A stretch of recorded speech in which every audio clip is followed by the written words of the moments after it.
ও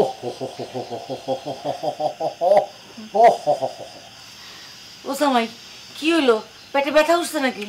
আম্মা পেটে ব্যথা হইব কে? খাইছি কিছু? এটা কি ধরনের দুর্নীতি আমার সাথে করলেন আম্মা? কোন তো দুর্নীতি? আমি দুর্নীতি করেছি? আপনি কি বলেন না বলেন, আমার মা আপনার সাথে কি দুর্নীতি করছে? তোমার আম্মা কি ভুলে গেছে যে আমি একজন পাওয়ারফুল মানুষের বড় ভাই?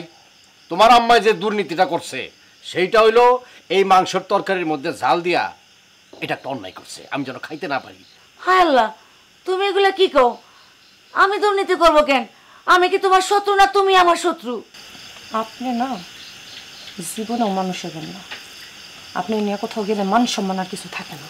উনি যদি আমার শাশুড়ি আর তোমার আম্মা না হইতো তাহলে আমি দেখাই দিতাম পুলিশের বড় ভাই হিসেবে আমি কি অ্যাকশন নিতে পারি।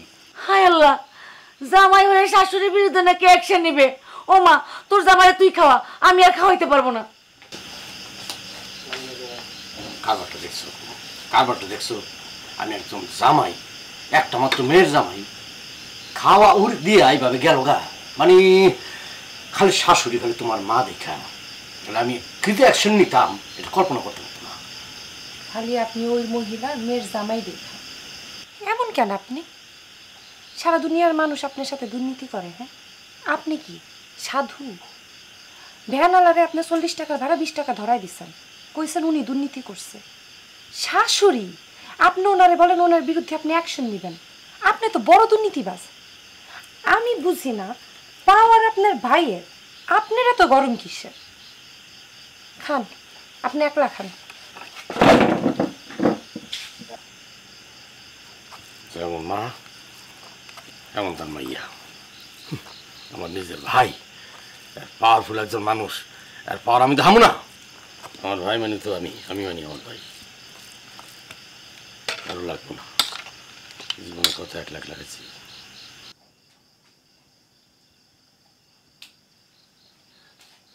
এই শুনেছো, জামাই নাকি আমার বিরুদ্ধে অ্যাকশন নিবে। কি কেন রে বুড়ি, তুই কি জামাইয়ের পাতে ভাত না দিয়া ছাই দিছ যে তোর বিরুদ্ধে অ্যাকশন নিব? তুমি না আসলে একটা আক্কল ছাড়া লোক। আমি না হয় আক্কেল ছাড়া লোক, কিন্তু তুই তো আক্কেলওয়ালা মহিলা, তাহলে তোর বিরুদ্ধে জামাই অ্যাকশন নিতে চাই কেন? তুমি জানো না, জামাই হইলো পুলিশের বড় ভাই। তার তরকারিতে ঝাল বেশি দিয়েছে বলে সে বলেছে আমি নাকি তার বিরুদ্ধে দুর্নীতি করেছি। এই দুর্নীতির দায়ে সে আমার বিরুদ্ধে অ্যাকশন নিবে। ওরে বুড়ি রে, তুইও যেমন তোর জামাইও সেরকম। তুই জানোর যে জামাই ঝাল বেশি খাইতে পায় না, তুই তরকারি বেশি ঝাল দিতে গেলি কেন? মর জ্বালা, আমি কার কাছে চাইলাম নালিশ করতে? তোমার ওই অজাত জামাইরে আমি আর সামলাইতে পারবো না। তোমার জামাই তুমি সামলাও। নিজে একটা অজাত, সেইটা করবো না।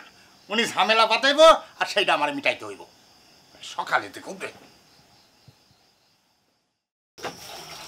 মকবুল, কেমন আছো? ভাই আমি তো সবসময় ভালো থাকি। তা তোমাদের পুলিশের বড় ভাই কই? তারে তো এলাকায় দেখতেছি না।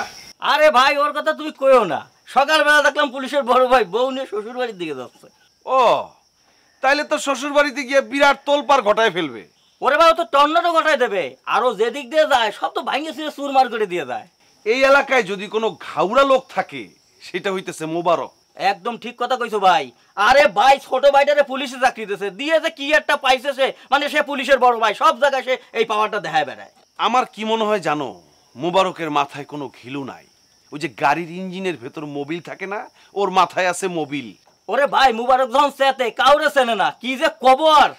হইছে মকবুল, ওর কথা বাদ দাও, সুন্দর করে আমার 1 কাপ চা দাও। এইটাই কাজের কথা কইছে ভাই, চা দি এটা খাও, পানি একদম গরম আছে। এই চিনি কিন্তু কম। আরে ভাই তুমি কি ধরনের চা খাও এটা আমি জানি না, আমার কথা বলে